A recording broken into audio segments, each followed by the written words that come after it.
Men qaynonam tomonidan yaxshi поддержка bo'lgan. Qaynonam boshqa qaynonalarga o'xshamaydi.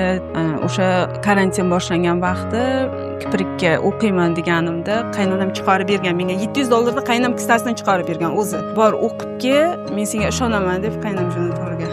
Xo'jayinim ko'may qo'ydi. Anaqa endi erkak kishi ko'chada ko'rgan, xotining salonda ishlayaptimi? O'zing yaxshi pul topasan-ku, nima qilasan xotining ishlatib? degan gap bo'lganda yig'ishtirib qo'y bo'ldi, kerak emas. O'sha ketkizgan pulni senga ham qancha pul bergan bo'lsa, hammasini o'zim senga beraman, yig'ishtir degan. Xohlamaganman. Klientlarni yig'ganman, hamma klientim ishonadi, keladi, yozdirib qo'ygan, o'sha по записям ishlayman. Yig'ishtir deganda qaynam nima degandi? Qo'y degandi, o'zini bosib olsin-ki, men ham tushuntiraman degandi. Shunda qaynam ruxsat olib bergandi. Arsha ishlashimga. Voychi.